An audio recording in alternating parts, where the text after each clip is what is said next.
Mantap, Rasul kami adalah Muhammad sallallahu alaihi wasallam.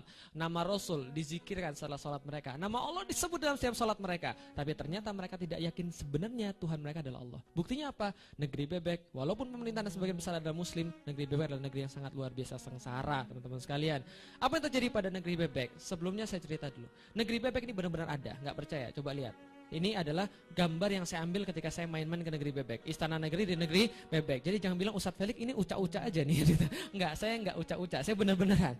Ini adalah gambar istana negeri di negeri bebek yang saya ambil bulan kemarin setelah saya pergi ke negeri bebek. Jadi memang di sana sangat luar biasa. Ini bendera mereka, lambang kebesaran, dan memang sangat terkenal dengan bebek-bebek yang lebih besar daripada bebek yang biasanya, kan gitu kan ya. Inilah negeri bebek, negeri yang sangat luar biasa. Mungkin Anda bertanya-tanya, negeri bebek adalah negeri yang sangat kaya. Gemah Ripah Lojinawi, Toto Tentrem Kartora Harjo. Anda mau cari semuanya ada di negeri bebek. Semua yang Anda minta juga ada di negeri bebek. Saking suburnya tanahnya, orang mengatakan negeri bebek hijau royo-royo, zamrud katulistiwa. Anda tanam apa saja bisa di sana. Anda lempar batu, muncul pohon. Anda lempar pohon, muncul hutan. Apapun terdapat di negeri bebek. Emas di bawah tanah, di atas tanah ada. Minyak di lautan, di daratan ada juga. Berlian melimpah kemana-mana. Kekayaan di negeri bebek itu kira-kira 80% daripada keanekaragaman di seluruh dunia. Sedangkan di bawah lautnya 100%. Ini yang terjadi di negeri bebek. Luar biasa, sangat hebat sekali negeri bebek. Sangat subur sekali. Tapi ternyata Anda bingung, kenapa nih namanya negeri bebek? Ada ceritanya. Konon katanya, nama negeri bebek adalah sebuah nama yang diputuskan setelah para penemu founding fathers di negeri bebek bermusyawarah. Kita namakan negeri kita apa? Lantas mereka muncul dengan suatu anggapan, nama negeri kita negeri bebek saja. Kenapa? Mereka melihat ciri khas orang-orang di negeri bebek. Semuanya sangat suka bebek alias ikut-ikutan. Kalau ada yang nggak tahu namanya bebek, ini namanya bebek. Jadi kalau bebek bisa ngomong, lalu kita tanya sama bebek yang paling belakang, Bek, kenapa lewat sini? Bebek akan bilang, sorry mas, saya orang baru di sini mas, tanya aja sama kakak kelas saya. Nah jadi nah kalau kita tanya sama kakak kelasnya, kenapa lo lewat sini? Dia akan bilang, tahu nggak kenapa kita lewat sini? Nggak tahu. Tahu nggak kenapa lewat sini? Nggak tahu. Oh ya sudah, tanya saja sama depan saya. Tanya sana berdepannya lagi. Apakah depannya tahu? Dia mengatakan, kami lewat sini karena yang lain juga begitu. Di depan saya juga begitu. Karena itu kami lewat sini. Depannya tahu? Tidak tahu semuanya. Yang paling depan, apakah tahu? Yang paling depan bilang, sorry mas, kami lewat sini karena dari dulu memang sudah begitu. Mereka tidak pernah peduli. Mereka mau jalan kemana? Walaupun berjalannya ke tempat pemotongan bebek, mereka juga tidak peduli. Apa yang terjadi di negeri bebek? Luar biasa. Penduduknya, SDM-nya nomor 109 di antara 174 di negara di dunia. Sangat kecil sekali. Dan hanya 11% siswa SMU yang melanjutkan ke perguruan tinggi. Artinya di antara 100 orang yang sekolah SMA, maka cuma 11 orang yang masuk ke perguruan tinggi. Sisanya 89. Ngapain mereka? Kebetulan mereka dikaruniai dengan wajah yang ganteng-ganteng, cakep-cakep. Setelah lulus dari SMA, mereka langsung daftar ke production house dan diterima casting dan sering muncul di acara-acara seperti Buser, Sergap, Tangkap, Tikam dan lain-lain. Apalagi yang terjadi? 100 juta penduduk negeri bebek, sorry ini salah tulis, ini di bawah garis kemiskinan dan 40 juta orang pengangguran. Apalagi yang terjadi di sana? Pengguna narkotika sangat banyak sekali. Dan tahun 2005 yang lalu pemerintah daerah ibu kota di negeri bebek ini memberikan 100 juta untuk milih banci mana yang paling cakep.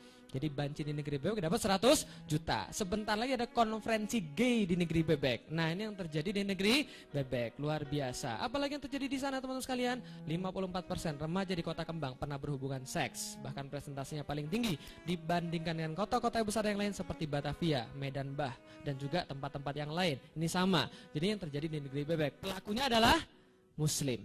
Nah ini terjadi pada mereka. Apalagi yang terjadi? Survei yang lebih mengejutkan. Komnas Perlindungan Anak di negeri bebek menemukan 97% di antara mereka mengaku pernah menonton film porno. Sementara 93,7% mengaku pernah berciuman setelah happy petting. 62,7% mengaku sudah tidak perawan lagi. Ini yang ngaku. Jadi SD itu sudah nonton film porno. Sorry, SMP sudah nonton film porno. Kalau Anda enggak, saya yakin SD Anda jadi kira-kira gitu. Nah, dan pelakunya adalah muslim. Coba kita lihat teman-teman sekalian, muslim tapi kelakuannya seperti ini. Nah kalau gitu kita lihat, makanya orang bilang tuh kan kerudungan kan gak penting kan. Makanya sudah saya bilang, kerudung itu gak penting. Yang penting tuh hatinya dulu dikerudungin, gak usah luarnya dulu, betul? Betul, yang kerudungan aja kayak begini, apalagi yang tidak. Paham gitu maksud saya, jangan dibalik-balik. Oke, hasilnya apa semua ini? Hasilnya satu, pembunuhan di mana-mana. 2,5 juta bayi dibunuh setiap tahunnya di negeri bebek. Dan semua ini dilawan atas nama kebebasan. Setiap hari ada bayi di negeri bebek yang berkata, untuk alasan apa saya dibunuh? Atas dosa apa sih dibunuh? Dalam kegelapan rahim ibunya mereka berkata, atas dosa apa mereka dibunuh? Tapi ini semuanya dilegalkan dengan negeri bebek atas nama hak asasi manusia. 2,5 juta bayi dibunuh setiap tahunnya. Mereka berkoar-koar tentang HAM, mereka berkoar-koar tentang korban perang, sementara mereka adalah pembunuh yang paling sadis. Negeri bebek. Apalagi yang terjadi? Mereka tidak hanya tidak peduli pada dirinya sendiri, tapi mereka juga tidak peduli pada saudara-saudara mereka. Sampai sekarang Palestina masih terjajah. Setiap hari sudah ada bapak-bapak yang masih pagi-paginya nganterin anaknya ke sekolah, tapi malam-malamnya jidatnya sudah berlubang karena pelurunya orang Israel. Sudah biasa seorang anak-anak itu tidak sekolah seperti Anda. Mereka malam-malamnya masih bermain-main, namun pagi-paginya juga sudah berlubang jidatnya karena pelurunya orang-orang Israel. Ini yang terjadi pada mereka. Sampai sekarang kaum muslimin masih dihinakan di mana-mana. Ketika ini dikasih tahu dan diberikan kesempatan pada kaum muslimin termasuk di negeri bebek, maka negeri bebek cuma bisa mengatakan, kami kan tidak bisa apa-apa. Kami kan cuma bebek, kami ikut pemimpin kami saja. Mereka lupa bahwa setelah mereka mati, mereka dihadapkan pada Allah dengan anak kecil itu sebagai saksinya, dan mereka berkata, kami telah meminta tolong termasuk pada negeri bebek, tapi mereka tidak membantu kami. Negeri terbesar di dunia, muslimnya kosong. Apalagi yang terjadi ketika Al-Quran dilecehkan di mana-mana. Al-Quran dijadikan sebuah panutan di negeri bebek, sangat dihormati, ditaruh di tempat yang mulia, dibaca dengan suara yang bagus, dicium, kemudian ditaruh di tempat yang paling tinggi. Tidak pernah sedikit pun Al-Quran ini dihinakan di negeri bebek. Tapi ketika mereka melihat kenyataan bahwa Al-Quran dibuang ke toilet di Guantanamo, dan ketika di Abu Ghraib Al-Quran itu dirobek-robek lalu dijadikan lapel darah-darah wanita yang dizinai di sana, mereka diam. Satu orang wanita di sana dizinai 6-9 kali sehari. Bagaimana itu terjadi pada saudara kita, pada ibu kita, 6-9 kali sehari. Setelah salah satu orang muslimah mengeluarkan surat dari Abu Ghraib, dia katakan, kami di situ didatangi oleh babi-babi dan kera-kera itu 6-9 kali sehari, memperkosa kami, menghilangkan kehormatan kami. Dan saya melihat dengan mata saya, kepala saya sendiri, kata dia, teman saya itu sebelah sel saya itu menjentukkan kepalanya sehingga dia mati. Saya tahu bunuh diri itu dilarang, kata dia, tapi gimana lagi, saya tahu juga betapa penderitanya dia. Ini terjadi di negeri bebek, mereka diam. Ketika Islam jilbab dikatakan dilarang di Prancis dan Turki, saksikan bagaimana saudari-saudari Anda, mereka ketika menggunakan hak mereka untuk masuk surga, mereka sudah berhadapan dengan moncong-moncong senapan, dengan orang-orang yang membuka paksa jilbab mereka di depan umum. Ini yang mereka rasakan. Ketika Islam dikatakan sebagai ideologi setan, orang-orang di negeri bebek malah senang nyium tangan orang yang mengatakan mereka ideologi setan. Ketika pornografi diperbolehkan pada mereka, ketika mereka dipaksa menerima undang-undang yang membuka aurat, mereka pun menerimanya. Ini yang terjadi di negeri bebek. Apalagi saudara dibunuh di mana-mana. Sementara apa yang bisa mereka ributkan? Yang mereka ributkan adalah sesuatu yang tidak berguna. Sholat tarawih itu 11 atau 23. Sholat itu tangannya gerak atau enggak? Sholat itu pakai kunut atau tidak? Itu bisa mereka ributkan. Sementara saudara mereka dibunuh depan mata mereka, mereka tidak peduli sama sekali. Kenapa? Karena mereka tidak mendengar kata-kata Rasulullah bahwa sesungguhnya Ka'bah itu hancur di sisi Allah. Masih lebih mending daripada seorang muslim terbunuh. Sekarang sudah berapa muslim yang terbunuh? Sudah sangat banyak sekali, luar biasa. Ini terjadi di negeri bebek. Belum lagi ketika kita melihat bagaimana dengan pelindung-pelindung mereka yang harusnya mengayomi mereka, ini yang terjadi pada pelindung dan pengayom mereka. Mereka sudah mendapatkan dan terasuk pada diri mereka sebuah penyakit, pengecut. Tidak berani melihat yang benar, nggak berani berkata-kata yang benar. Jangankan berkata-kata, mendengar saja sudah tidak mampu. Ini terjadi pada mereka, pemimpin kaum muslimin, orang yang mengayomi kaum muslimin, semua diam seolah-olah tidak ada yang terjadi pada kaum muslimin, dan mereka mengatakan tidak ada yang terjadi pada kaum muslimin. Sementara yang paling buruk terjadi di depan mata mereka. Ini terjadi pada kaum muslimin di dunia. Oke, ini adalah kesusahan-kesusahan orang-orang di negeri bebek. Pertanyaan saya, apakah negeri bebek semuanya begini? Jelek semuanya? Enggak. Masih ada harapan, tenang, masih ada harapan, masih ada prestasi. Kita lihat apa prestasi negeri bebek? Prestasi negeri bebek. Apa ini? Siapa dia? Kuntilanak, salah. Sadako, betul. Suka nonton ini. Namanya Sadako. Loh kok bisa namanya Sadako? Suatu hari ada orang Jepang datang ke negeri bebek. Lalu dia katakan, negeri Anda benar-benar kreatif, negeri Anda sungguh-sungguh hebat. Anda lebih kreatif daripada negeri saya. Walaupun orang bilang negeri saya yang paling kreatif, tidak, Anda yang lebih kreatif, kata dia. Kenapa bisa begitu?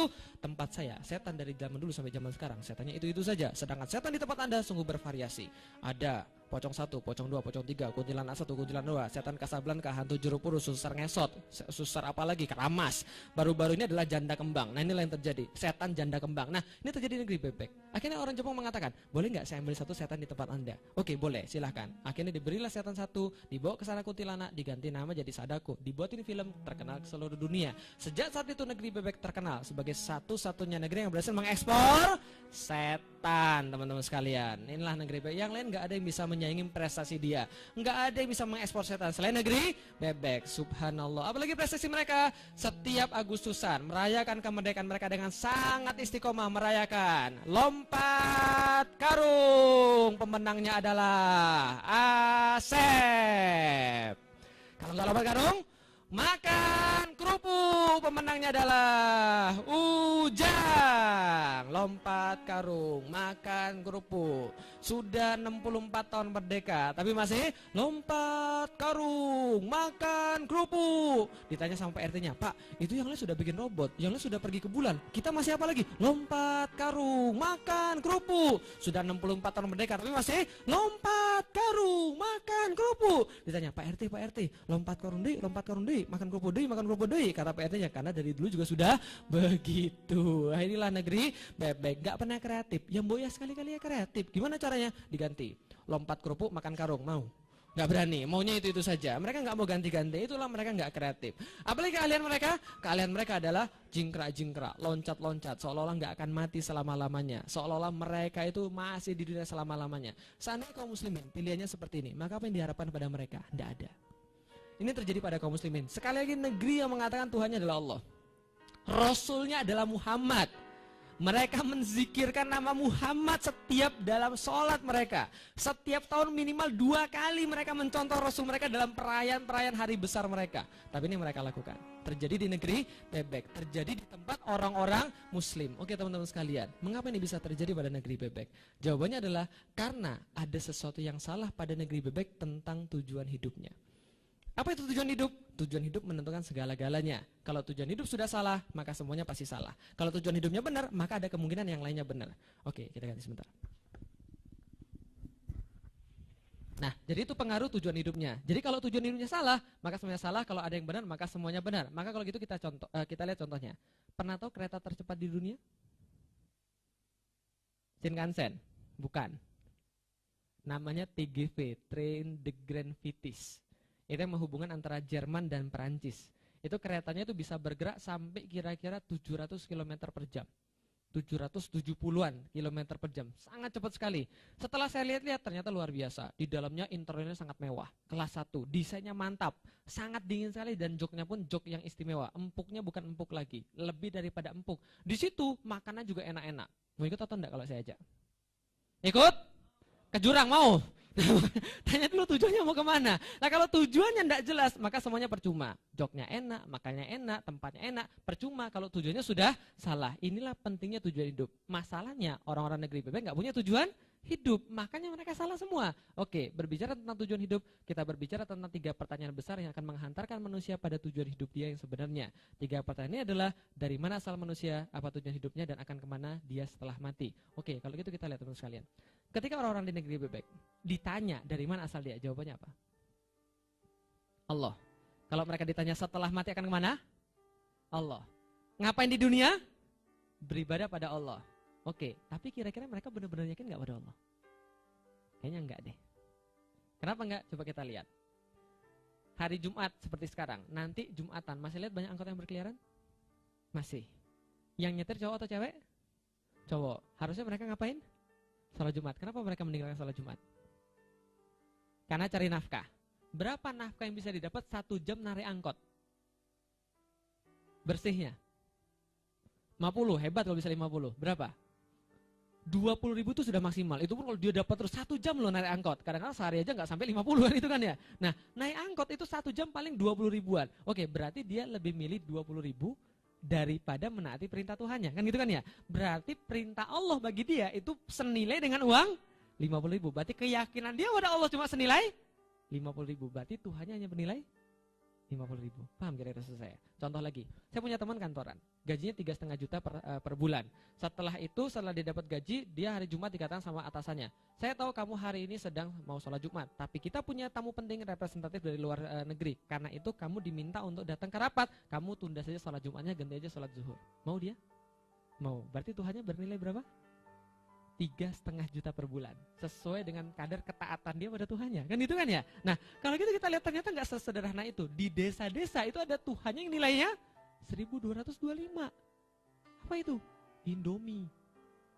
Tuhanmu siapa? Allah. Saya kasih Indomie satu dus, mau ganti? Ganti, nggak ada masalah. Karena Tuhan bagi mereka tidak bernilai. Oke, sekarang saya tanya, kenapa mereka bisa seperti itu? Karena mereka nggak tahu Tuhan mereka benar-benar Allah. Kenapa mereka bisa nggak tahu? Karena mereka nggak punya bukti. Contoh, kalau saya tukar mata Anda, satu bijinya 2 miliar, mau atau enggak? Mau atau enggak? Ginjal Anda ditukar 500 juta satu biji, mau atau enggak? Yakin? Oke, kalau mata ditukar satu biji 2 miliar, mau? Nggak mau. 4 miliar? Oke, saya borong dua-duanya 10 miliar, mau atau enggak? Yakin? Kenapa enggak mau? Percuma, saya buta. Oke, berapa kadar keyakinan Anda ketika mata Anda dicabut, Anda buta? 1 sampai 100%. Berapa kadar keyakinannya? 100%. Oke, dari mana datang kadar keyakinan 100% tadi? Kalau Anda dicabut mata Anda pasti buta.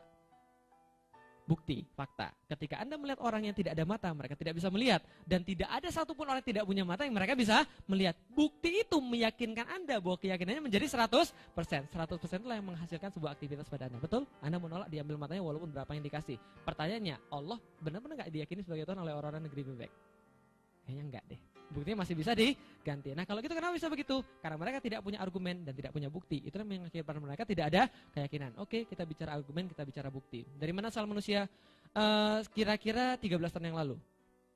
Saya ketemu dengan teman saya. Saya waktu itu mengalami krisis kepercayaan yang sangat parah. Dari mana asal manusia? Apa tujuan hidupnya? Dan akan mana setelah mati? Pertanyaan yang selalu saya tanyakan dalam hidup saya. Karena ini memang pertanyaan yang mendasar pada diri manusia. Mi, saya asalnya dari mana? Papi dan mami saya menjawab, dari ibu dan bapakmu. Papi dan mami dari mana? Dari kakek dan nenek. Kakek dan nenek dari mana? Dari buyut. Buyutnya dari mana? Bapaknya buyut. Bapaknya udah dari mana? Kakeknya buyut. Gak selesai-selesai. Karena dari dulu juga sudah begitu. Akhirnya dia katakan, kamu tanya sama pastor. Kayaknya pastor bisa jawab pertanyaanmu. Oke, saya tanya sama pastor. Pastor, asal saya dari mana? Pastornya menjawab, asalmu dari Tuhan pencipta semesta alam. Sama gak kayak jawabannya orang muslim? Sama. Beda nama aja. Satu bilang Allah, satu bilang Allah. Oke, kalau gitu saya tanya lagi. Kalau gitu Tuhannya yang mana, pastor? Tuhan Bapa, Tuhan Putra, atau Tuhan Roh Kudus? Pastornya menjawab, tiga ini adalah sama-sama satu kesatuan. Satu kesatuan ini sama-sama tiga. Tiga-tiganya tidak dapat disatukan. Dan satu-satu tidak dapat dipisah-pisahkan. Ngerti atau enggak? Bingung? Bagus, berarti saya sudah berhasil mentransfer kebingungan saya pada waktu itu. Nah, saya tanya lagi. Oke, kalau gitu kenapa Tuhan harus ada 3? Kenapa Tuhan nggak 4? Kenapa Tuhan nggak 5? Atau nggak 6? Atau nggak 7? Kan semakin banyak semakin bagus. Malah kalau 5 bisa Power Ranger sekalian. Gitu kan ya. Kata pastornya apa?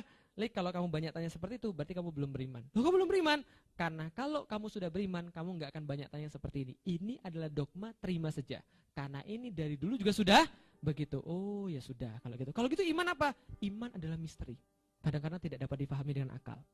Kayak kismis, kisah misteri. Nah, lalu setelah saya belajar berkali-kali, oke, saya berhenti untuk nanya, tapi ketika saya belajar suatu hari, saya membaca di situ.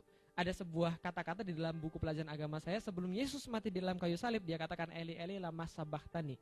Tuhan, Tuhan, mengapa engkau meninggalkan aku? Saya tanya kepada pastor, Pastor, Yesus kan Tuhan ya? Iya. Lah, ketika Tuhan ini disalib di kayu salib, dia mengatakan, Eli, Eli, lama sabachthani. Bapak-bapak, kenapa engkau meninggalkan aku? Tuhan, Tuhan, mengapa engkau meninggalkan aku? Berarti dia panggil Tuhan yang lain dong. Ini kayak jeruk makan jeruk ini. Kata pastornya apa? Ini bukan sesuatu yang harus untuk ditanyakan. Karena iman itu kadang-kadang tidak sesuai dengan akal. Iman adalah sebuah misteri. Oke, enough, saya katakan, cukup. Kenapa? Kalau seperti, apa ini? Sperma. Benda yang sangat kotor, jijik, dan kecil. Kotor, jijik, dan hina. Kenapa hina? Karena inilah, contoh, ada nggak laki-laki manapun yang mau keluar bawa-bawa sperma? Nah, itu berarti itu jijik, paham kira saya? Hina, dan kita semua berasal dari sini. Luar biasa, benda sangat kecil, jorok, jijik, dan hina. Kita semua berasal dari sini, sperma sangat kecil. Ngomong-ngomong, sperma dibuatnya di mana? Di mana? Testis. Tubuhnya laki-laki. Ada gunanya nggak bagi kita? Tambah ganteng? Buat tambah ganteng? Enggak. Buat tambah kuat? Enggak. Buat tambah pintar? Enggak, berarti enggak ada gunanya sama sekali bagi kita. Berarti gunanya sperma di mana? The one and only. Jadi satu-satunya guna sperma itu adalah masuk ke dalam tubuhnya perempuan untuk membuahi ovum di sana, kan gitu kan ya? Berarti dibuahnya di tempat laki-laki, tapi gunanya di tubuh wanita. Dan sama sekali dalam sejarah perspermaan tidak pernah ada cerita sperma keluar dari tubuh laki-laki lalu mampir dalam tubuh wanita lalu balik lagi dalam tubuh laki-laki. Betul begitu? Yakin? Ada nggak sejarah perspermaan begitu? Nggak ada. Berarti Anda sepakat kalau sperma nggak pernah keluar dari tubuh Anda lalu balik lagi. Berarti sperma harusnya tidak tahu apapun tentang dunia luar. Betul begitu? Oke, pernah ke Paris? Paris pernah? Belum? Sama, saya juga belum. Kalau kita belum pernah ke Paris, lalu kita disuruh ke Paris, lalu Anda disuruh di sana untuk datang ke Museum Louvre misalnya. Anda tahu nggak jalan ke sana? Angkot di sana warna apa? Nah, karena Anda tidak tahu, Anda nggak mungkin nyampe. Atau kalaupun nyampe pasti muter-muter, pasti tersesat. Kalau Anda yang nyetir sendiri, berarti apa? Sperma juga sama. Harusnya kalau dia nggak tahu apa-apa, dia disuruh masuk tubuh wanita karena tujuannya ke sana, harusnya dia tersesat, kan gitu kan ya? Pernah dengar sperma tersesat? Pernah dengar? Nggak pernah. Oke, kalau gitu kita lihat. Sperma di dalam tubuh laki-laki, tapi gunanya di tubuh wanita. Sedangkan dia nggak pernah sama sekali ke sana. Berarti harusnya dia nggak tahu apa-apa. Tapi dia tahu. Apa yang dia ketahui? Dalam tubuh wanita itu ada sebuah racun yang namanya racun asam. Racun asam ini dapat membunuh sperma dalam waktu 2 detik. Sperma sekali keluar berapa? Hah? 400.000, ada yang ngitung ya? Berapa sekali keluar? 500 juta average. Jadi rata-rata orang normal tuh keluarnya 500 juta sekali keluar, itu average ya. Kalau ada yang lebih ada yang kurang, tapi average 500 juta. Lah kalau 500 juta ini nggak siap-siap mereka masuk dalam tubuhnya wanita, maka akan mati dalam waktu 2 detik. Ini pembunuhan terbesar sepanjang sejarah. Apa terjadinya begitu? 200 juta, oke siap, hitung dari sebelah kiri sampai kanan. 1, 2, 3, 500 juta, oke siap. Sebelah kiri siap, siap. Sebelah kanan siap, siap. Oke serbu. Pas pertama mati, kedua mati, ketiga mati, keempat mati, kelima mati. Yang paling belakang mundur, kenapa? Ya sudah pada mati, saya balik lagi aja. Pak Komandan, lapor Pak Komandan. Saya the last man standing Pak Komandan. Ini saya bawa contoh racun telah menghancurkan porak-porandakan pasukan kita balas dendam nanti. Kan gitu kan ya. Terjadi begitu?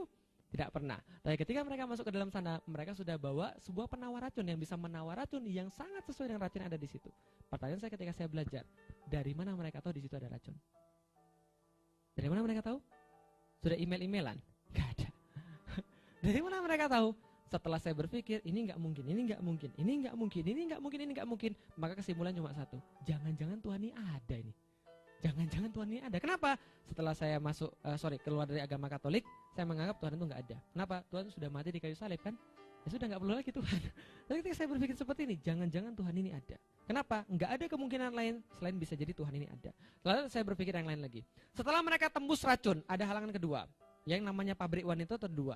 Pabrik sebelah kiri dan pabrik sebelah kanan. Kadang-kadang ovumnya keluar dari kiri, kadang-kadang ovumnya keluar dari kanan. Nah, berarti ketemuannya di mana? Di tengah-tengah? Bukan. Ketemuannya di kiri atau di kanan. Dijemput dulu nanti baru ke rahim. Nah, berarti ovum itu nunggu di situ. Sperma harus nebak. Ini ke kiri atau ke kanan? Apakah kejadiannya begitu? Oke. Sekarang racun sudah beres. Serbu paling depan. Berhenti teman-teman sekalian. Kenapa? Depan ada 2 jalan. Kita pilih mana? Kiri atau kanan? Sebentar kita rapat dulu.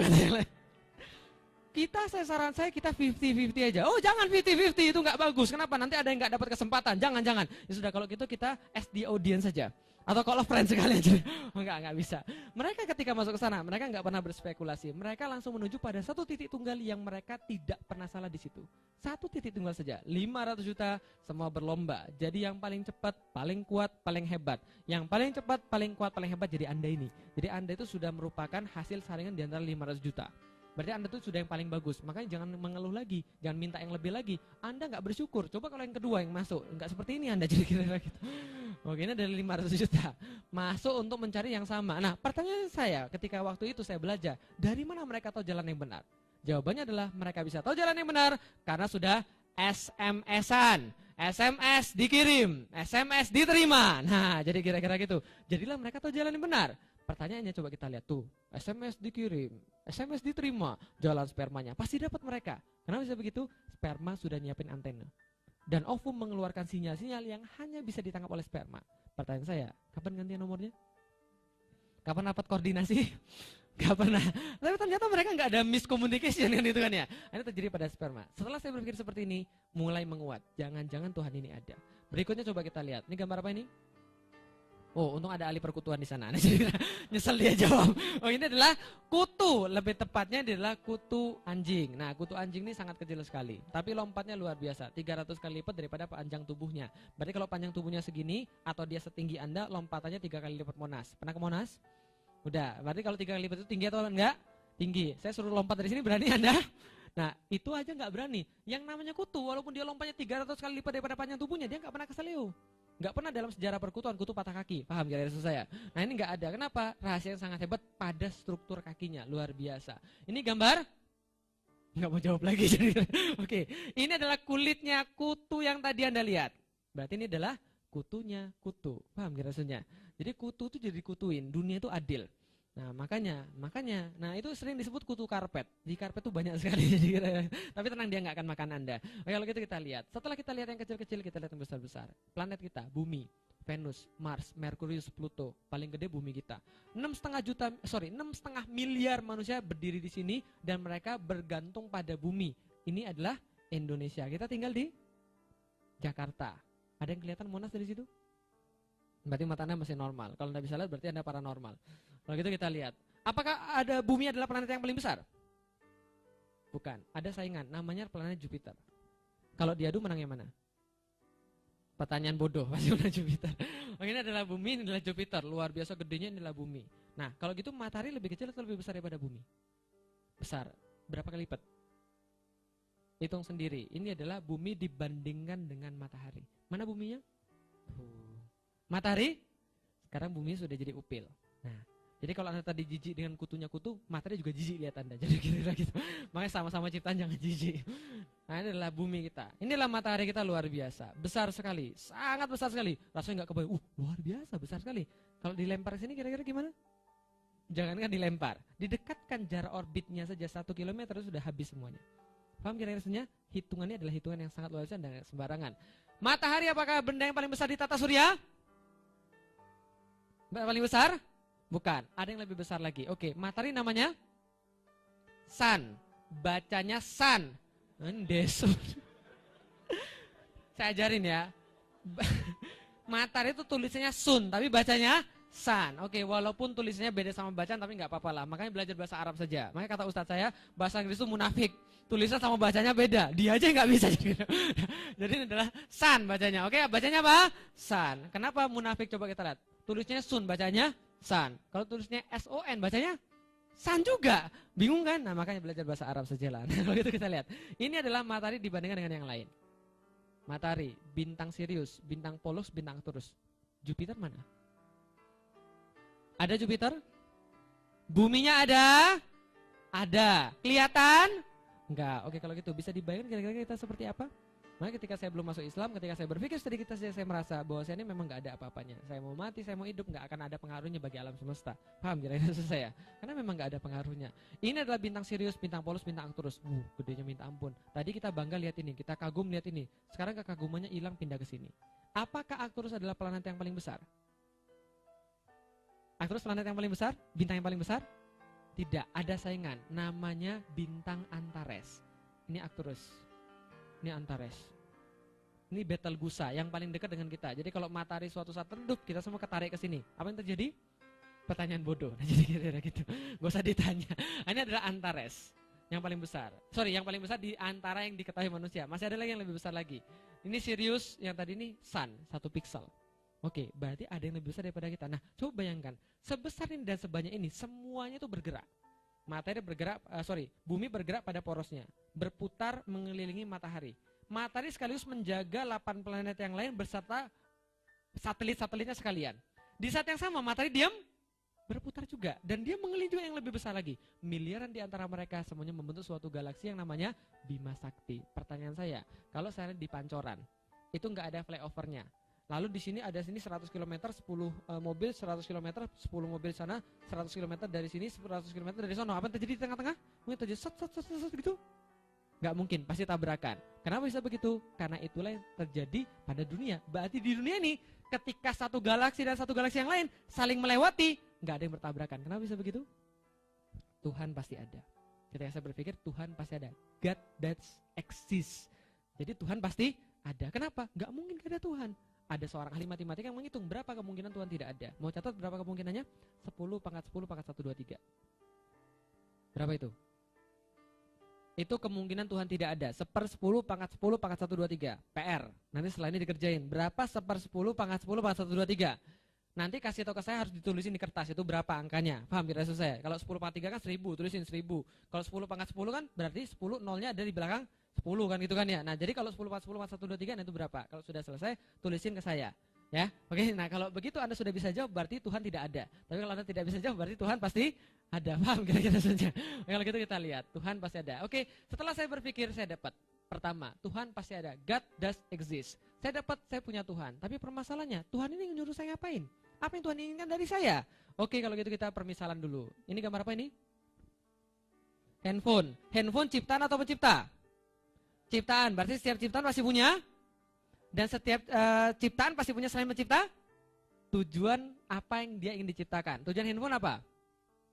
Komunikasi. Supaya tetap bisa dipakai untuk komunikasi, maka handphonenya harus isi pulsa. Selain isi pulsa harus dicas. Selain dicas harus dihidupin. Supaya tidak rusak, maka tidak boleh dibanting. Tidak boleh siram air, nggak boleh dibuang, nggak boleh dibakar. Oke, semua itu ada di dalam yang namanya buku petunjuk, manual instruction. Betul begitu?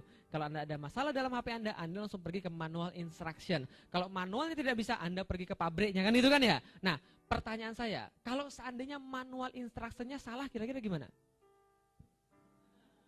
Apa yang terjadi?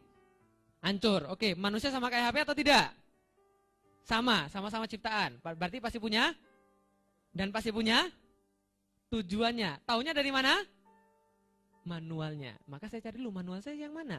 Siapa Tuhan saya? Manual saya apa? Maka saya tanya pada nenek saya, "Nek, Tuhan saya siapa?" Saya keluar dari Katolik. Sekarang saya mau cari Tuhan saya siapa. Nenek saya berkata, "Tuhanmu namanya Dewa Langit." Oh, Dewa Langit. Seperti apa Dewa Langit? Dewa Langit adalah dewa yang paling tinggi di antara dewa-dewa yang lain. Dia yang memperkerjakan dewa-dewa yang lain. Oh, gitu. Seperti apa bentuknya? Kebetulan nenek saya punya fotonya. Nah, jadi kira-kira gitu. Nah, ini adalah fotonya Dewa Langit. Perkenalkan, Dewa Langit. Jadi Dewa Langit itu selain dia merangkap sebagai bos di langit, dia juga sebagai foto model. Buktinya dia sering difoto.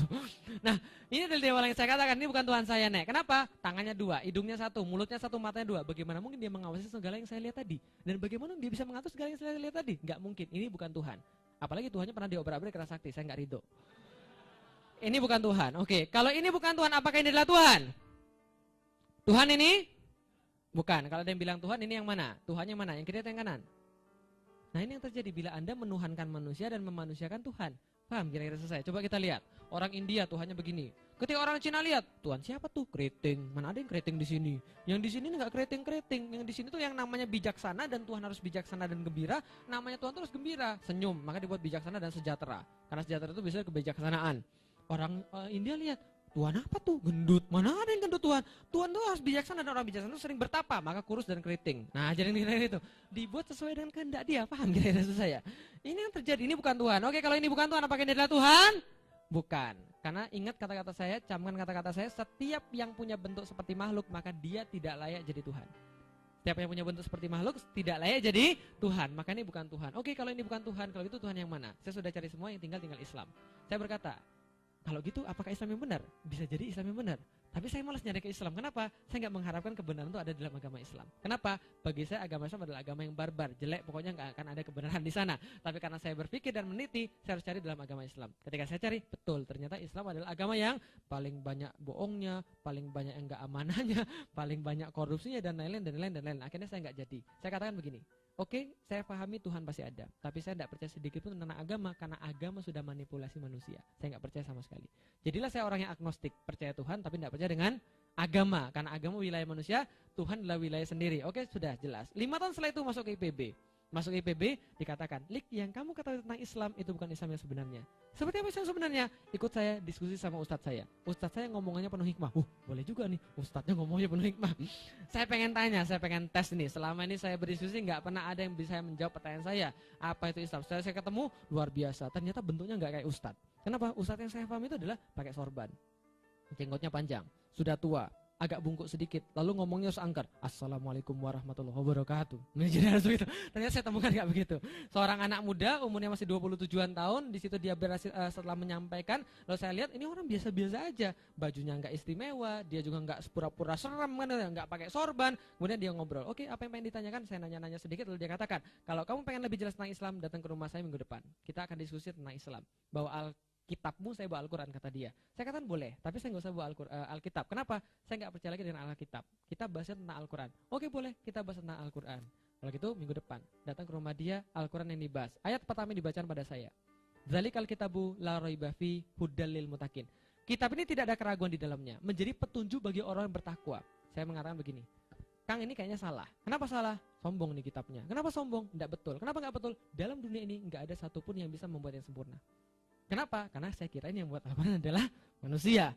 Saya katakan nggak mungkin. Kenapa nggak mungkin? Ya semuanya nggak mungkin begitu. Coba lihat di dalam kitab-kitab yang lain, nggak ada yang seperti itu. Dia kan betul. Dalam kitab yang lain yang ada apa? Kata pengantar, tidak ada gading yang tidak retak.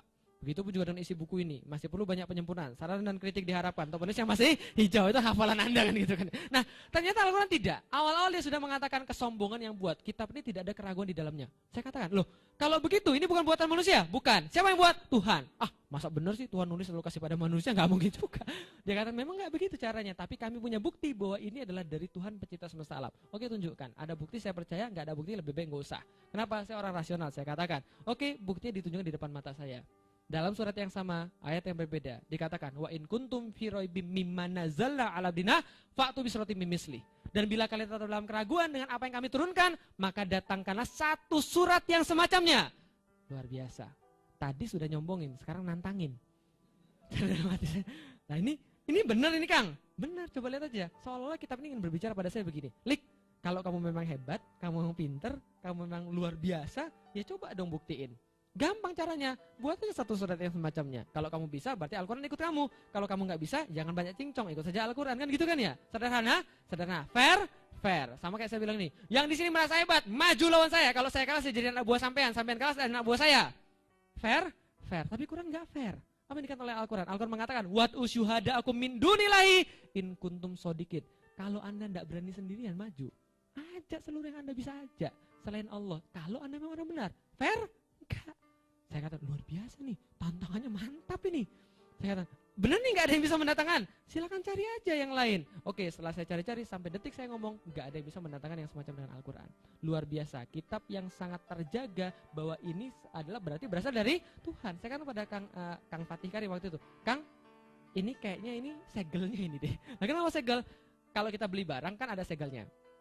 Segel bukti bahwa itu asli kan gitu kan ya. Nah ini segel ini, kenapa? Dengan segel ini gak bisa dibantah. Gak ada manusia yang bisa menjawab tantangan ini, berarti ini segel dari Tuhan. Inilah yang dikatakan bahwa ini kitab saya dan ini yang minta untuk dipatuhi. Maka saya katakan, oke kalau gitu saya masuk Islam.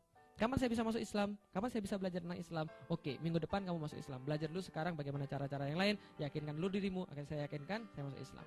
Jadi saya bukan masuk Islam karena pacaran, bukan karena duit, apalagi karena mimpi. Nauzubillah min zalik. Enggak, saya berislam karena saya berpikir. Ketika kita mau berpikir sedikit saja, akan dapat bahwa Islam itu benar. Nah setelah saya dapat, alhamdulillah. Tujuan hidup saya apa? Tujuan hidup saya untuk beribadah kepada Allah. Wa ma khalaqtul jinna wal insa illa liya'budun. Taunya dari mana? Al-Quran. Kenapa percaya dengan Al-Quran?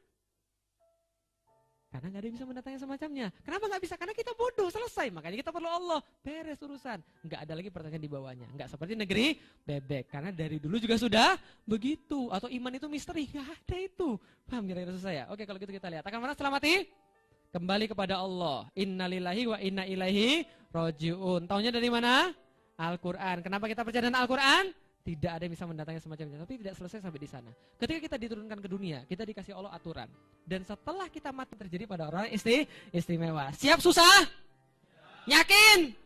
Oke, kalau gitu kita lihat sekalian ayat Sang Pencipta. La ilaha illallah Muhammad Rasulullah. Ini adalah sebuah sarang lebah. Sarang lebah juga, ini adalah semangka kaktus. Ini adalah gambar tsunami di Aceh. Berarti apa bisa kita lihat? Islam adalah solusi. Bagaimana maksudnya? Manusia ini punya dua hal yang membuat dia punya masalah. Contoh, dia punya kebutuhan jasmani, makan, minum, tidur, dan lain-lain. Punya keinginan naluri, mencintai dan dicintai, dan lain-lain, dan lain-lain. Contoh, kalau orang nggak makan apa terjadi? Mati. Berarti kalau mau makan normal atau tidak? Ngantuk normal atau tidak? Normal. Tapi kalau ngantuknya sekali-kali itu normal. Kalau ngantuknya ngantuk terus, cacingan namanya. Gitu. Jadi jangan gitu terus. Oke, kalau gitu kita lihat. Ada dua, keinginan naluri dan kebutuhan jasmani. Nah, dua-duanya ini menimbulkan sebuah dorongan. Contoh dorongan. Kalau antum lihat Siti Nurhaliza naksir atau enggak? Biasa aja, berarti gak normal dia. Gak mungkin. Pasti punya dorongan. Baik Anda sudah nikah ataupun belum nikah, pasti punya dorongan. Minimal, oh ya ini adalah seorang wanita bisa memuaskan hajat saya, kan gitu kan ya? Punya dorongan. Ketika dia melihat sesuatu yang bisa memuaskan keinginan dia, itu pasti dia punya dorongan. Lihat Tesi? Lihat Aming? Dorongan atau enggak? Enggak, berarti Anda normal. Bagus, itu dorongannya tepat. Nah, itu namanya dorongan. Ketika lapar lihat makanan, pengen makan, itu dorongan. Ketika lapar lihat ayam, ngiler. Kan itu kan ya. Ketika lihat infokus, ngiler enggak? Nah, berarti Anda dorongannya masih betul itu namanya. Nah, dorongan ini akan menghasilkan suatu kecenderungan. Nah, kita cenderung pada wanita, kita suka pada wanita. Saya sudah nikah, tapi ketika melihat misalnya yang secantik Siti Nurhaliza masih juga mau, itu enggak ada masalah. Karena itu adalah kecenderungan. Karena sampai di sini tidak ada nilai dosa. Paham ya saya? Tidak ada nilai dosa karena itu adalah normal, otomatis. Paham ya rasanya? Nah, setelah di situ, maka yang namanya kecenderungan biasanya harus dipenuhi dengan aktivitas. Lapar, makan. Kita laki-laki, kita harus nikah. Kan gitu kan ya? Nah, disinilah baru ada nilai dosa dan pahala. Kenapa? Karena di sini akal sudah bermain. Nah, contoh misalnya. Kalau seandainya kita lagi lapar, lihat ayam, apakah kita langsung makan? Enggak, kita mikir dulu, ayamnya punya siapa? Halal atau haram? Enak atau tidak? Kan gitu kan ya? Kalau kucing lapar, lihat ayam, apa yang terjadi? Langsung digondol. Kucing dosa atau enggak kalau gondol makanan? Enggak. Kucing maling boleh? Dosa? Kucing buka aurat boleh? Dosa? Kucing telanjang boleh? Dosa? Kalau ada manusia kayak gitu berarti sama kayak? Bukan saya yang bilang, Anda yang bilang sendiri. Nah, kalau gitu kita lihat, inilah gunanya akal. Manusia itu harus punya akal. Dan akal itu tidak akan benar kalau tidak ditemani dengan Islam. Maka Islam adalah solusi terhadap seluruh masalah yang Allah berikan kepada manusia. Itu Islam solusinya. Maka ada slogan, apapun masalahnya, Islam solusinya. Apapun masalahnya, Islam solusinya. Harus yakin, kenapa? Ya inilah akidah. Ketika kita meyakini Allah, kita meyakini bahwa Allah adalah Tuhan kita dan akan kembali kepada Dia, maka apapun yang kita apapun yang Allah turunkan adalah pasti baik untuk kita. Nah, itulah yang namanya syariat Islam. Nah, aturan Islam ada apa aja solusinya? Ada 3. Ada solusi yang mengatur bagaimana cara kita berhubungan dengan Allah, memuaskan bagaimana cara menyembah. Zaman dulu orang nyembah batu untuk memuaskan dorongan tadi. Ada orang nyembah cewek, memuaskan dorongan tadi. Sekarang nyembah artis, nyembah duit untuk memuaskan dorongan tadi. Islam mengatur menyembah kepada yang betul. Allah. Islam mengatur bagaimana mengatur hubungan dengan diri sendiri. Orang dulu berpakaian semaunya. Ada yang berpakaian dengan gaya Flintstone gitu kan ya. Nah, jadi yang zaman sekarang tuh pakaian gaya Flintstone. Itu lebih terbelakang daripada jilbab. Nah, kalau gitu kita lihat, ini adalah akhlakiyah, cara berpakaian, makan, minum dan sebagainya. Cara berhubungan dengan diri sendiri. Ada bagaimana aturan cara berhubungan dengan orang lain. Namanya muamalah. Kira-kira di dalam Islam yang paling mana yang paling banyak? Kiri, atas atau kanan? Kanan 90%, yang lain cuma 10%. Berarti jangan-jangan di antara 100% syariat Allah, peraturan Allah kita cuma menerapkan 10%. Baru ibadah sama akhlak saja. Kalau gitu kita lihat. Pertanyaannya, pilihan berganda. Kenapa negeri bebek rusak? A, B, C atau D? A, B, C atau D? Yakin? Takbir! Allahu Akbar. Berarti negeri bebek cuma rusak gara-gara satu. Karena dia tidak pakai aturan Allah. Itulah rusaknya. Seperti sebagaimana HP nggak pakai buku petunjuk HP, pakai buku petunjuknya mesin cuci, ya pasti rusak. Jamin. Paham kira-kiranya? Kalau kita lihat teman-teman sekalian. Nah, ini adalah kenyataannya. Yang namanya Islam itu seperti pohon. Pohon itu ada akarnya, ada daun dan ada buahnya. Nah, akarnya adalah akidah yang tadi kita bahas, view of life tadi. Dan yang namanya atasnya adalah syariahnya dan buah-buah ini adalah kebaikannya. Nah, buah-buah ini yang menjadi kebaikannya tidak akan muncul kalau tidak ditopang dengan akidah yang benar. Sedangkan akidah yang benar itu pasti akan menopang syariah yang kuat. Berarti syariah yang kuat itu dari akidah yang kuat. Akidah yang kuat pasti menghasilkan syariah yang kuat. Kalau salah satu yang diterapkan gimana? Kalau akarnya aja nggak mau atasnya. Anda tanam buah mangga, pohon mangga. Anda mau akarnya aja, apa yang terjadi? Gila Anda, paham kira-kira saya? Ada orang mau buahnya tapi nggak mau akarnya. Gila juga. Nah berarti ini nggak bisa. Memang yang namanya akar, ini konsekuensinya atasnya. Jadi kalau pertanian, saya belajar pertanian, ada namanya kesetimbangan akar daun. Iya, ini kesetimbangan akar daun. Jadi tajuk yang luas itu menggambarkan akarnya juga luas di bawah. Kalau tajuknya cuma segitu-gitu aja, maka akarnya cuma segitu-gitu juga. Lihat pohon bonsai. Bagaimana cara mengendalikan atasnya tajuknya? Itu bukan dipotong-potong aja, akarnya dipotong. Karena kalau akarnya dipotong, atasnya pasti nyebar. Nah artinya apa? Kalau Anda mau atasnya luas, bawahnya juga harus luas. Kalau enggak pasti hancur. Makanya Imam Ghazali berkata, agama dan kekuasaan adalah saudara kembar. Kenapa saudara kembar? Agama adalah dasarnya, fondasinya. Dan yang namanya kekuasaan adalah penjaganya. Dan segala sesuatu yang tidak ada dasar pasti hancur. Dan segala sesuatu yang tidak ada penjaga pasti hilang. Di sini nggak pakai fondasi, berani Anda berdiri di sini kalau nggak pakai fondasi? Nggak akan berani, karena pasti hancur. Maka inilah agama dan kekuasaan, akidah dan syariah. Nah pertanyaan saya, sekarang bisa nggak agama diterapkan tanpa kekuasaan? Tidak. Oke bisa. Apa yang kita nggak bisa terapkan kata orang? Sholat bisa. Oke sholat nggak ada masalah, karena sholat perkara pribadi. Apalagi nggak bisa kita terapkan? Puasa bisa kita terapkan, tapi ini masalah pribadi juga. Apa yang nggak bisa kita terapkan? Banyak yang bisa diterapkan. Contoh, kalau ada orang pelacuran, ada organisasi yang datang ke sana lalu dihancur leburkan, namanya anarkisme, masuk penjara. Tapi kalau polisi yang berbuat, boleh atau enggak? Legal atau tidak? Legal. Maka sebenarnya apapun yang diperbuat oleh orang, kalau atas nama negara, itu pasti legal. Pertanyaannya, apakah salah syariat bisa diterapkan segala-galanya? Tidak. Inilah nasib Al-Quran sekarang. Coba lihat nasib Al-Quran seperti apa. Mengerikan. Dibaca dengan suara yang bagus, ditaruh di tempat yang mulia, dibaca dengan perlombaan tilawatil Quran, tapi isinya nggak diterapkan sama sekali. Nasib Al-Quran sekarang dibaca setiap hari, tapi nggak ada yang ngerti apa isinya. Ada yang baca tiap hari ngerti isinya, ogah melaksanakannya. Ada yang baca melaksanakan setengah-setengah, pilih-pilih. Sedikit ambil, yang lain nggak ambil. Tepat seperti kata Allah, afatumin nabi ba'dal kitab wa ta'furuna nabi ba'. Apakah kalian tidak mengambil sebagian saja, tapi mencampakkan sebagian yang lain? Contoh, dalam Al-Quran, asariku wasarikotu fakto adiyahuma. Pencuriwan dan pencuriwati, maka potonglah tangan keduanya. Terjadi atau tidak? Tidak terjadi, karena tidak ada kekuasaan. Surat An-Nur ayat pertama, suratun angzalnaha wa faradnaha wa angzala fiha ayatim bayyinatin la'alakum tadzakkarun. Surat ini kuturunkan, kuwajibkan bagi Anda untuk mengerjakannya, kata Allah, supaya Anda ingat dengan Allah, dan ini adalah sangat jelas sekali sudah. Nah, ternyata ayat keduanya, azaniyatu wazani fajlidu kulla wahidin minhuma mi'ata jalda. Zinawati dan zinawan, maka jilidlah mereka masing-masing dengan 100 kali jilidan. Dilakukan. Tidak pilih-pilih. Tahun-tahun kemarin ada kiai poligami. Ada anggota MPR dan DPR yang berzina, yang lebih dimaki yang mana? Kiainya. Kenapa dimaki? Karena poligami. Padahal poligami boleh? Oh, langsung keras, boleh gitu kan ya. Boleh atau enggak? Boleh. Zina boleh? Enggak boleh. Nikah siri boleh atau tidak? Boleh, enggak ada, tapi diharamkan sekarang. Nah, ini masalahnya. Ada beberapa yang tanpa kekuasaan dia enggak akan bisa diterapkan. Untung saya boleh poligami. Bisa saya bilang, kamu boleh poligami, tapi syaratnya ada 3.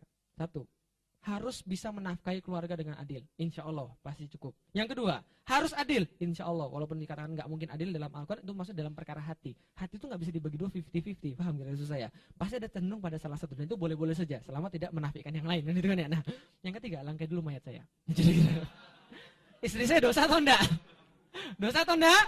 Enggak dosa, karena poligami itu pilihan. Paham maksudnya? Bukan sebuah kewajiban. Paham? Jadi kalau enggak mau ya enggak mau aja. Kalau mau ya silahkan, tapi jangan Anda mengingkari ayatnya. Kan gitu kan ya? Nah, ini yang enggak boleh. Tepat itu. Berarti memang ada beberapa aturan-aturan yang enggak bisa diterapkan kecuali kekuasaan. Dan Allah sudah contohkan itu. Rasul juga. Makanya Rasul berkata di dalam salah satu hadisnya, ikatan-ikatan Islam akan lepas satu demi satu. Pasti akan lepas satu demi satu. Ketika sudah lepas satu ikatan yang awal, maka yang lainnya akan mudah terlepas. Makanya namanya itu adalah simpul ikatan. Pernah buka karung beras? Yang kuli pasti tahu. Nah, karung beras itu digunting satu saja, yang lain tinggal tertarik aja kan gitu kan ya. Nah, itu simpul namanya. Jadi simpul itu yang paling penting adalah yang paling awal. Ketika yang satu sudah lepas, maka yang lepas. Kos kaki pernah lihat ada yang lepas? Nah, itu kalau sudah lepas satu, Anda nggak potong, nggak dibakar, maka pasti akan lepas segala-galanya. Paham kira-kiranya? Nah, inilah yang namanya pemerintahan. Kata Rasul, yang pertama lepas adalah hukam, pemerintahan. Yang terakhir adalah sholat. Makanya wajar, sedikit demi sedikit akan dilepasin tuh. Pertama-tama, siapa yang memperjuangkan khilafah, siapa yang memperjuangkan kepemimpinan Islam, ini teroris. Besok-besok, siapa yang sholat tepat waktu, teroris. Dan ini sudah terjadi. Australia kan gitu kan ya, ciri-ciri orang teroris, sholat tepat waktu, pakai peci. Kalau sholat harus berjamaah kan itu kan ya. Dan kalau mereka ini adalah fundamental dalam masalah Islam. Lama-lama orang sholat digolongkan sebagai teroris. Sebentar lagi itu, punya jenggot teroris. Untung saya nggak punya jenggot. Bukan nggak mau, pengen sih. Iri juga kadang-kadang lihat jenggotnya tebal-tebal, tapi gimana ya nggak bakat kan gitu kan ya. Karena suatu hari ketika saya pengen punya jenggot, pakai obat penumbuh jenggot, ternyata bukan tumbuh sini, yang di sini malah tumbuh di sini. Jadi sudah nggak bakat punya jenggot. Nah, ini adalah yang terakhir adalah sholat. Berarti inilah yang namanya kepemimpinan Islam. Pemerintahan Islam. Ulama-ulama Sunni biasanya menyebut sebagai khilafah Islamiyah. Maka Rasul katakan kanat Banu Israil tasusuhumul anbiya.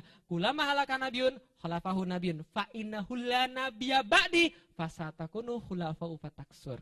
Jadi sudah katakan Rasul sendiri yang ngomong pemimpin itu namanya siapa? Namanya adalah al-khulafa'u, jamak daripada khalifah. Berarti pemimpinnya harus namanya khalifah. Inilah kepemimpinan yang dimaksud. Selama tidak ada kepemimpinan seperti ini, mustahil Islam bisa dijalankan dengan kafah. Islam itu kayak laptop, nggak kayak proyektor. Nah, kalau seperti itu bernamanya laptop. Seperti ini bernama proyektor. Kalau saya cabut kapasitornya satu dari sini, apa yang terjadi? Namanya masih infocus? Namanya masih LCD? Masih, namanya LCD rusak. Paham gak ya saya? Bukan LCD lagi. Laptop saya cabut salah satu kapasitornya, rusak dia. Nah itulah namanya sistem. Jangan coba-coba ambil salah satu, apalagi cuma menerapkan salah satu doang. Itu bukan namanya sistem. Oke, kalau begitu inilah yang harusnya menjadi kesadaran yang selanjutnya nanti akan kita bahas. Nah, yang terakhir, jalan ke surga. Mau ke surga? Yakin? Aku yakin? Oke, kalau gitu ini ada contekan sedikit. Jalan menuju ke surga. Bagaimana jalan menuju ke surga? Kita lihat. Seandainya ini adalah jalan menuju ke surga. Dan seandainya ini adalah kita yang sedang mencoba mencari jalan menuju ke surga Allah yang terletak di ujung jalan itu. Maka saya katakan, kalau Anda benar-benar mau menuju surga, pasti ada beberapa yang Anda akan lewati. Satu, siap-siap ketemu dengan yang namanya orang-orang sinis. Siap ketemu dengan yang namanya orang-orang sinis. Siapa mereka? Mereka di zamannya Rasul adalah orang-orang yang berkata, hati-hati jangan dekat-dekat Muhammad. Muhammad orang gila. Jangan dekat-dekat Muhammad. Muhammad tukang sihir. Jangan dekat-dekat Muhammad. Muhammad itu adalah orang yang memisahkan ayah dengan anaknya, ibu dan anaknya. Jangan dekat-dekat dengan mereka. Setelah itu mereka juga tidak cukup hanya ngomong-ngomong saja. Mereka melempari Rasul dengan batu sampai kaki Rasul berdarah. Mereka melempari Rasul dengan kotoran ternak sampai beliau dibersihkan sendiri oleh anaknya. Beliau dipukul pernah sampai giginya tanggal, dicekik sampai lehernya ada bekas selendangnya. Dan mereka membunuh para sahabat. Ada sahabat yang disisir dengan sisir terbuat dari besi sehingga kepalanya meleleh. Ada lagi sahabat yang ditimpa dengan batu sampai dia sangat kesakitan. Inilah perlakuan orang-orang sinis. Zaman sekarang orang sinis masih ada atau enggak? Masih? Siapa mereka? Adalah orang-orang yang bilang, ketika kita mendapatkan Islam, mereka kata, halah, sok suci lu daripada sok najis. Halah, sok islami lu daripada sok kafir. Lainnya orang zaman sekarang. Ketika kita ngajak orang, yuk kita sholat yuk. Sholat, dari dulu sampai sholat. Kerajaan Allah telah dekat, kan itu kan ya. Kerajaan Allah telah dekat lah, ini telah dekat lah. Nggak usah yang kayak gitu. Nah inilah orang-orang sinis. Udah kita biasa-biasa aja lah. Islam tuh jangan terlalu ekstrim. Kayak di Mekah aja lo sholat mulu. Nah ini adalah orang-orang sinis. Dan saya secara pribadi pernah ketemu dengan orang sinis sangat banyak sekali. Baru masuk Islam. Ketika tahun 2005, 3 tahun setelah saya masuk Islam, saya bertekad bahwa kampus saya tidak boleh jadi pengkaderan orang-orang kufur. Tidak boleh jadi pengkaderan orang-orang togut. Saya ingin menjadikan kampus saya sebagai pengkaderan orang-orang yang taat pada Allah dan takut kepada Allah dan mau menerapkan Islam. Maju saya jadi presiden mahasiswa. Tidak ada niat apapun, niat kekuasaan tidak ada sama sekali. Saya cuma akan menjadikan kampus saya cuma sesuai dengan aturan-aturan Allah. Saya maju ke sana, di saat yang sama ada orang juga yang mencalonkan juga, tapi dia tidak kafah dengan Islamnya. Setelah di kampus itu saya katakan yang tidak pernah ada di dalam kampus-kampus sebelumnya. Saya katakan teman-teman sekalian, kalau Anda memang yakin Islam itu benar, Anda yakin Al-Quran dari Allah dan As-Sunnah dari Allah, terapkan. Kenapa Anda ragu? Saya kata seperti ini adalah ayatnya, inilah hadisnya. Tiba-tiba ada seorang akhwat maju. Mas, saya pengen tanya mas, kerudungan panjang. Dia katakan, mas ini dari tadi ngapain sih? Saya kayak dengar ceramah Isra Mi'raj mas.